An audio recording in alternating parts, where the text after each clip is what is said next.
I've recently been a victim of fraud. Some lowlife has hacked my account and used my bank card without my authorisation. In this video, I'm going to share with you what happened, how I responded, and what actions I've taken since to protect my wealth and identity so the same does not happen to you. I'm fairly confident that even prior to this fraud, I was taking more preventative measures than most people, so there's a good chance that you're at a greater risk than I was.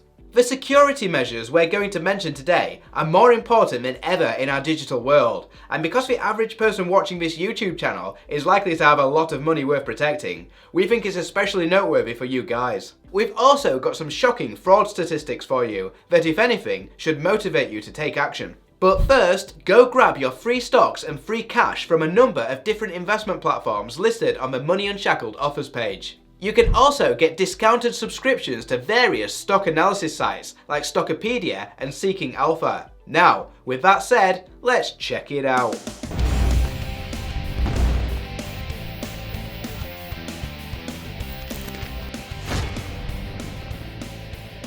I'm a victim of fraud. What happened? Recently I was chilling watching TV and I just so happened to pick up my phone and flick through some of my emails. Coincidentally, I just received an email from Just Eat saying that my order was confirmed. Normally, these types of emails are greeted with excitement as delicious food will soon be speeding towards your home, but not on this occasion. I hadn't ordered a steak sandwich, chicken wings, nor any of the burgers in the order. In haste, Andy quickly logged into his main banking app to see if there was any sign of a transaction. There was still a false hope that someone had placed a genuine order on Just Eat and had somehow incorrectly used his email address. Unfortunately, Andy's fear had been realised and his credit card was showing the fraudulent transaction. I then logged into my Just Eat account and lo and behold, there was the offending order. Without wasting a moment, I quickly rang my bank to inform them that I'd been a victim of fraud. After a long wait, I finally got through to someone, and although they were happy to credit my account so I didn't lose out financially, there seemed to be no serious interest from the bank in preventing this from happening again, nor passing the details of the fraudsters to the police. After all, I could have given them the address of these scumbags, as I knew where the food was being delivered to. All the bank seemed to be interested in was cancelling the card and sending out a new one, but Andy suspected that this wasn't going to be enough because about 3 weeks prior to this fraud, someone had tried to place multiple orders on Just Eat with his previous card, so alarm bells were ringing.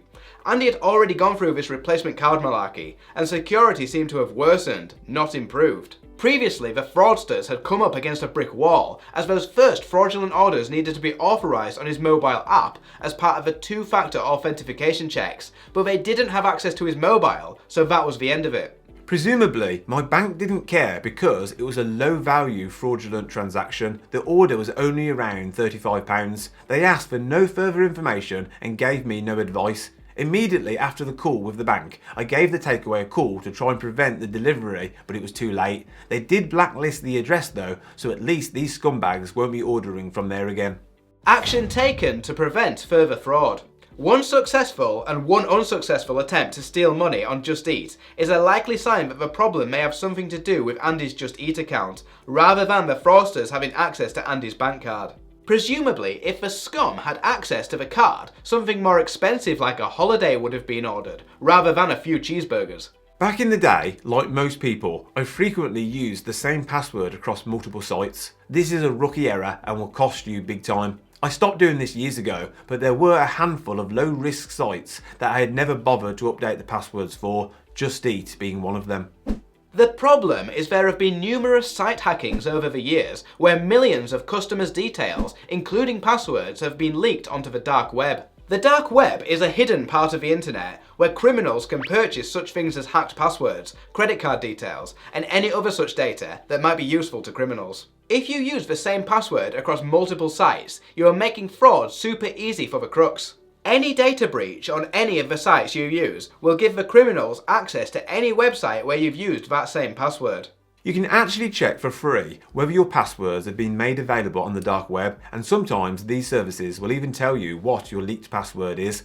Although these sites that scan the dark web can never be 100% certain of your security, they offer a really valuable service. ClearScore is a credit score and report website, and they will also scan the dark web for your stolen data. Surprise, surprise, when I ran a check, the password I was using for Just Eat was available on the dark web. It's likely that the scummy criminals were trialling my leaked password on popular websites, which an average person might use, in this case, Just Eat. Managing passwords is an absolute nightmare. You'll likely have hundreds, but the last thing you want to do is reuse passwords, or otherwise you will be a victim of fraud as Andy was. Remembering more than a handful of secure passwords with numbers and symbols is impossible. We recommend the use of a password manager.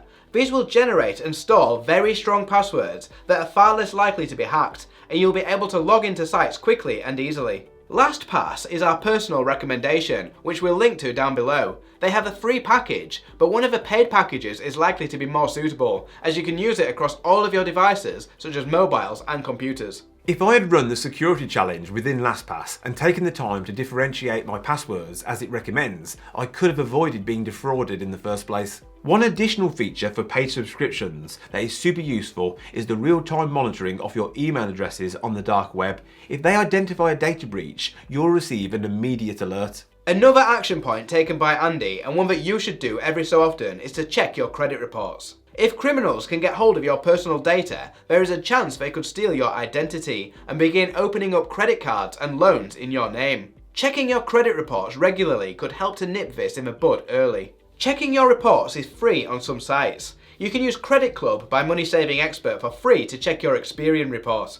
ClearScore will allow you to check your Equifax report for free, and Credit Karma gives you free access to your TransUnion report. Another step you can take so that you're immediately aware of any unauthorised use of your bank cards is to only use specific banks that notify you via their banking apps every time money enters and leaves your account. This is an awesome feature.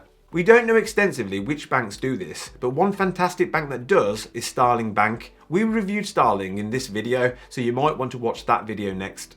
Is fraud a big problem? According to Which and data from the ONS, fraud now accounts for 40% of all crimes recorded, and there were 5.1 million estimated fraud offences in England and Wales in the year to September 2021. Which have outlined 12 emerging threats.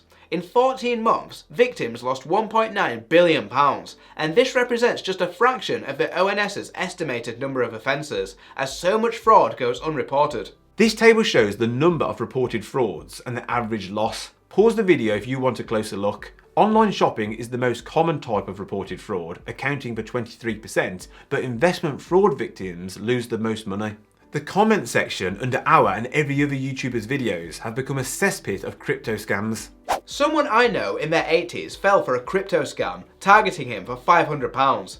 What business does a senior citizen of his age have with buying crypto? Should his bank have analysed the risk based on his age? Perhaps. You might think that older people are more vulnerable to fraud, but the data tells a different story. According to Which, those aged 20 to 39 accounted for 39% of all reports to action fraud. Those aged 60 to 79 submitted just 20% of all fraud reports. Interestingly, different age groups fall for different types of fraud. This chart shows how the reported fraud varies by age. Young people are more likely to fall victim to online shopping fraud and rental fraud. Rental fraud is when you're tricked into paying upfront fees to secure properties by fake landlords and letting agents. Whereas older people are more likely to fall for computer fixing fraud. This is when you pay a fee to a fraudster claiming they will fix a bogus technical issue on your computer. While there were an estimated 5.1 million fraud offences, only around 8% of these were reported to action fraud. In 2018, more than 96% of the cases reported to action fraud went unsolved, and only around 1% of police resources are spent on fighting fraud. So, it seems that fighting fraud comes down to you. You won't get much help from the authorities, and based on Andy's experience, the banks don't seem to care too much either. Hopefully, some of the tips in this video will help to protect your money and identity. And for everything else, stop and think before you hand over your money or information. Question of the day: have you ever fallen victim to fraud or a scam? Tell us about it in the comment section. Thanks for watching. On this channel we talk a lot about personal finance, investing in all things money, and if you want to see more great content, please click the subscribe button below. This is moneyunshackled.com. See you next time.